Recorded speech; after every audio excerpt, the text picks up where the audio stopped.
INFJs and INFPs and overactive empathy. That is what we are talking about today. Overactive empathy is something that comes up in just about every single one of my classes. And people always say, but wait, my empathy isn't a problem. Empathy is a good thing. Compassion is a good thing. We need empathy and compassion. Humans need these traits.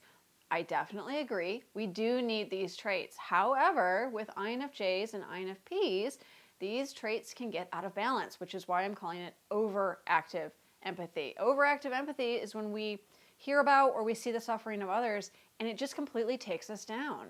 It might emotionally take us down. It can even physically take us down where we feel like we go into anxiety or depression. We can't get out of bed.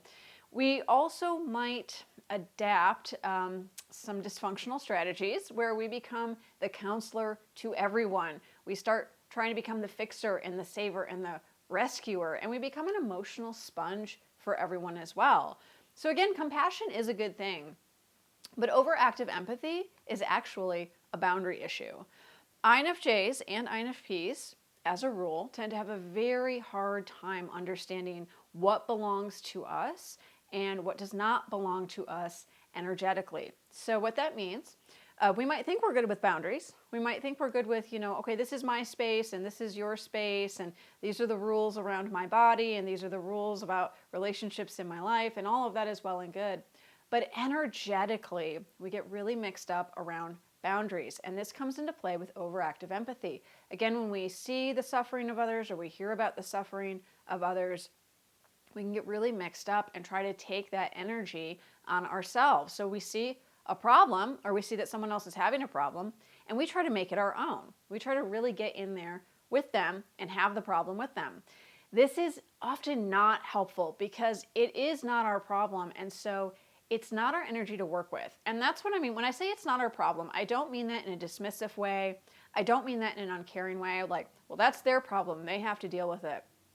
I mean it in a way of saying this is not our energy to work with.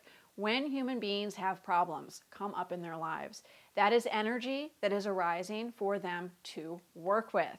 When a person has a problem, they're working on a lesson. They're working with an experience. It's some sort of trial, usually to get them to something else or to get them to a bid for power. So when someone has a problem in their life, it's usually an invitation for them to step up, to address an underlying issue that they need to deal with, or to move into a greater level of power in their own life. Sometimes they need to make a choice. Sometimes they need to stand up for themselves. Sometimes they need to say, I'm not going to do that anymore. They need to stop an addiction, whatever it might be. But that is their energy to work with. That's their lesson. That's their trial. INFJs and INFPs, it's interesting because we have such keen psychological insight. We can really see all the different facets of what's going on for someone when they're in these sorts of emotional situations, but that's the thing we tend to miss. We tend to miss that problems aren't always problems, or even if they are problems, they're also life lessons to work with. It's an energy for the person to work with. We will miss that, and we will only see the person's pain and the person's suffering.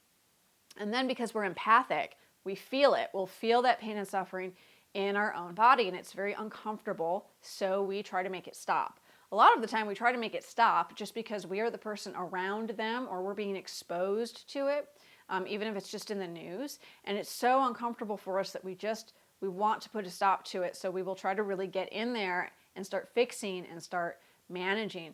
One of the ways we try to make it stop is by taking it from the other person energetically. So we try to manage the problem, and a lot of the time we will try to process the other person's emotions, especially if we know them personally. If they're our partner or our child or our best friend, we will really try to take all that energy from them, soak it all up. I'm going to manage it, I'm going to fix it, and I'm going to process all of your emotions. And then we also try to control the outcome. And this is where we get into enabling and rescuing behavior, the savior complex. This is always the result of blurred boundaries. This is really a way of us saying, I don't know where I end and where you begin. I'm not really sure where the dividing line is there. Now, many INFJs and INFPs function like this with the entire world. It's not just their partner, it's not just their children, it's literally the entire world. And this can lead to exhaustion and burnout, chronic illness, chronic fatigue, We need boundaries. We need these boundaries in place. And people, honestly, need their problems. They need their own problems, and they need to have their own pain. Do not try to take someone's pain for them. This is the teaching I always give in my classes when people say, but I want to do something, or, my partner is struggling, my friend is struggling, I really want to help. I know I can help. Do not try to take someone else's pain from them, because they will either resent you for it, or they will reject you, or they will become codependent with you. When you try to take someone's pain for them and you try to process their emotions for them, and you really get in there with the fixing and the managing, and I'm going to control the outcome and I'm going to be your savior, the people who meet you there who are like, oh yeah, I love that. Let's do that. Let's have that dynamic where you're the fixer, you're the saver, and I'm the drowning victim all the time, and we play it over and over again.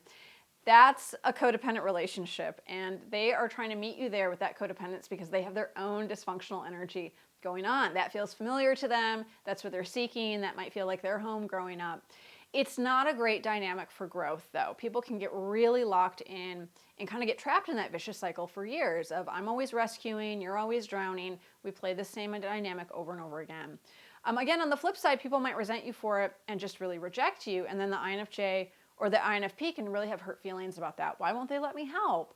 I just want to help. I feel so powerless. I feel so rejected. I feel so unloved.